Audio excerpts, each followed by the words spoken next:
बेईमानी करते हैं, छल कपट करते हैं, वो आज धनवान है, उनके पास बहुत पैसा है, दिखता है, प्रत्यक्ष दिखाई देता है।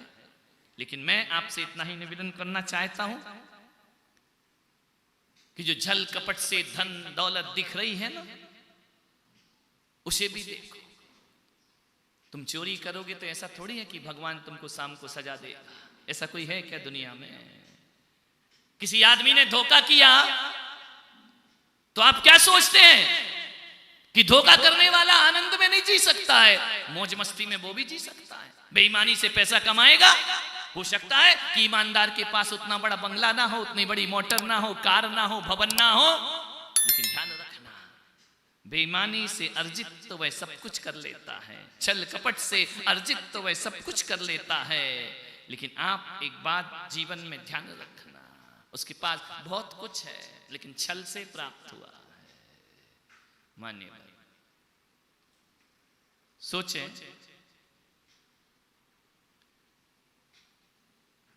जीवन के बारे में थोड़ा सोचना है, थोड़ा सा चिंतन में जाना है। बेईमानी से, छल से वह सब कुछ प्राप्त तो कर सकता है, कोई रोकने वाला है? ऐसा कोई परमात्मा इस धरती पर है? जैनों का दर्शन देखो, और दर्शन तो कहते हैं कि भगवान तुम्हें दंड देगा, भगवान तुम्हें मारेगा, भगवान तुम्हें सजा देगा, भगवान तुम्हें नरक में डालेगा। जैन दर्शन ऐसा नहीं कहता है।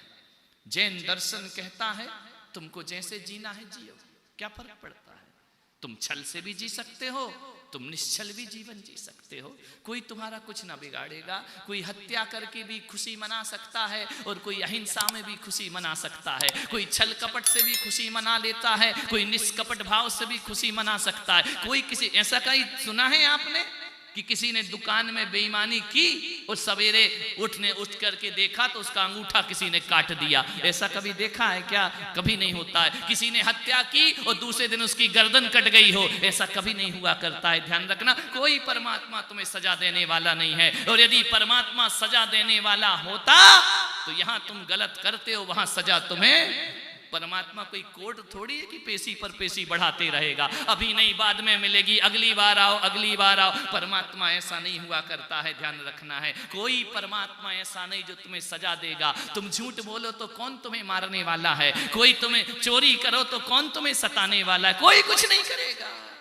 अपने व्रतों का पालन छल से करो तो भी भगवान कुछ बोलने वाले नहीं है, ईमानदारी से करो तो भी भगवान बोलने वाले नहीं है। भगवान तो छोड़ो, कोई तुम्हें कुछ बोलने वाला नहीं है। आदमी स्वतंत्र है, जैसा जिए वैसा जी सकता है, कोई पाबंदी लगाने वाला नहीं है। सोचना आपको है, आपको कौन सी दुनिया चुनना है, छल कपट की दुनिया चुनना है या निष्कपट की दुनिया चुनना है। कभी सुपरमार्केट में गए, मॉल में आजकल बाजार लगा है, क्या होता है वहां बताना? मैं तो आज तक गया नहीं, मैंने सुना है, मैं तो किसी मार्केट में नहीं गया। क्या होता है वहां पे?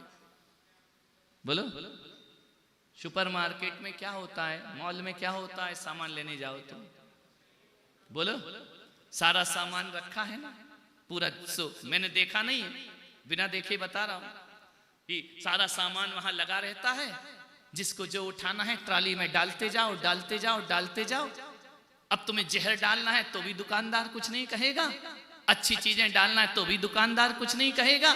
उसे क्या लेना देना है? तुमको तो जो तुम्हारी चॉइस हो, जो तुम्हारी इच्छा हो, उसमें डालते जाइए, डालते जाइए, डालते जाइए। कोई हाथ पकड़ने वाला नहीं है, कोई रोकने वाला नहीं है, कोई रोक टोक नहीं करेगा। वहां करते हैं क्या सोहन जी? देखा है ना मार्केट में ऐसे ही। आजकल वो वाला थोड़ी है, वो अपना पुराना जमाना की टमाटर छांट छांट के ले रहे हैं। यहाँ तो जो रखा है रखा है, उठाओ ट्राली में रखो और आगे बढ़ो। कोई रोकता है तुमको? हाथ पकड़ता है? बोलो, मार्केट नहीं गए क्या? माता जी महाराज हो क्या? गए होगे ना? ऐसे ही होता है ना आजकल। हमारे समय ऐसा नहीं था, हमारे समय तो देखना पड़ता था, तराजू देखना पड़ता था। आजकल तो पैकेट पे ही सब लिखा रहता है, ये उठाओ ये डालो, ये उठाओ ये डालो, ये उठाओ ये डालो। ध्यान रखना, कोई तुम्हें रोकेगा? यदि तुम्हें जहर की शीशी है वहां उठा के रख ली, कोई तुम्हें समझाएगा? कोई कहेगा ये मत रखो? तुम्हारी चॉइस। तुमको अमृत रखना अमृत रखो, जहर रखना जहर रखो, कोई रोकने टोकने वाला नहीं है, ध्यान रखना। सुपरमार्केट में सब कुछ अपनी इच्छा से चलता है, और मैं आपसे कहता हूँ ये जिंदगी भी सुपरमार्केट है। सब कुछ तुम्हें अपनी इच्छा से जीना है, चाहे तो कपट का जीवन जी लो, चाहे निष्कपट का जीवन जी लो, चाहे तो ईमानदारी का जीवन जी लो, चाहे बेईमानी का जीवन जी लो, कोई तुम्हें रोकने वाला नहीं है। लेकिन ध्यान रखना, जैसे ही आपने कोई सामान रखा, कोई सामान ट्राली में रखा, ध्यान रखना, bill bill bill bill bill तैयार हो रहा है, ध्यान रखना। आप रखते जाओ, कोई आप पूरी 10-10 ट्राली भर लो तो भी कुछ नहीं कहेगा, लेकिन जब निकलोगे और हाथ में जब पर्चा आएगा, देखिए भाई साहब आपने ये लिया है, ध्यान रखिए। जैसे ही बिल देखोगे होश उड़ जाएंगे, ध्यान रखना। वो ये देख करके मत जाओ कि सब अपना है, अरे उतना ही उठाना जितना तुम्हारे हाथ में पैसा हो, ध्यान रखना। यदि आपको जब बिल मिलेगा तब पता पड़ेगा कि मैंने क्या उठाया और क्या नहीं उठाया, इसकी कीमत क्या है। लेकिन आप बताओ, ये सब उठाने के बाद बिल बना या रखते गए और बनते गया? बोलो बोलो बोलो। एक पैकेट डाला, वहां तैयारी चल रही है, मशीन तैयार हो रही है, 2 डाले 3 डाले, लास्ट में तो वो दिखाता है। समझ में आ रहा? काउंटिंग तो शुरू हो जाती है। जो भी आप छल कपट करते हैं ना, वो चढ़ना तो शुरू हो गया, ध्यान रखना। बाद में तो तुम्हें बिल दिखाया जाएगा कि ये तुमने किया। कौन रोकेगा? आप बेईमानी करो ना, आर्जव धर्म है। आप धोखा करो, आप छल कपट करो, कोई भी तुमको तुरंत सजा देने वाला नहीं है, ध्यान रखना। लेकिन जब बिल कटता है ना, तब पता पड़ता है कि रंजक दगा बहुत दुखदानी, सुख पावे संतोषी प्राण। मान बिल तो हमें ही भुगतना पड़ेगा। आप बेईमानी करो तो दुनिया तुम्हारा क्या कर सकती है? कुछ नहीं कर सकती। एक बंधन का मार्ग है, एक मुक्ति का मार्ग है।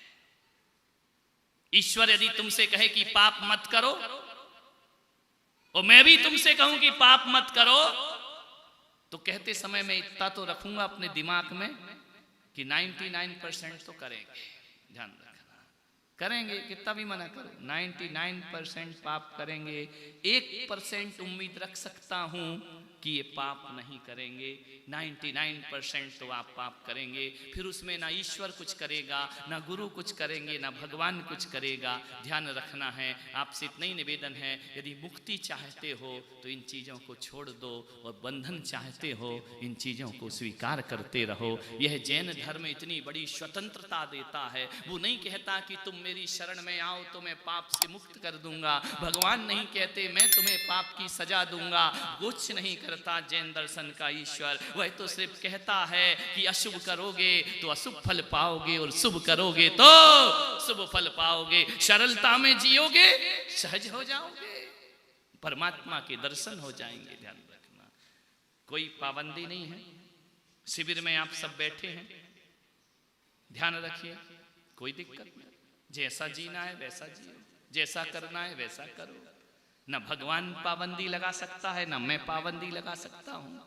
लेकिन इतना बात ध्यान रखना, यदि सुख चाहते हो, शांति चाहते हो, परमात्मा की यात्रा करना चाहते हो, तो निष्कपट भाव में आओ। और परमात्मा से दूर रहना चाहते हो तो छल कपट के भाव में जियो। एक बात याद रखना, अपनी जिंदगी में सुकून चाहिए, आनंद चाहिए, तो आर्जव भाव में जीने का प्रयास करो। और यदि अशांति का वातावरण चाहिए, छल कपट के भाव में जियो। कोई तुम्हारा कुछ भी करने वाला नहीं है। कोई परमात्मा तुम्हें दंड या सजा देने वाला नहीं है। हमारे ही कृत्यों की सजा हमको मिला करती है, हमारे ही किए की सजा हमको मिला करती है। जैसा हम करेंगे वैसा ही हम भरेंगे। ध्यान रख, आज नहीं तो कल भरेंगे, भरेंगे जरूर। और ये तुम भी जानते हो कि इसकी सजा ये मिलेगी। फिर भी आदमी वही काम करता है जिसकी उसे सजा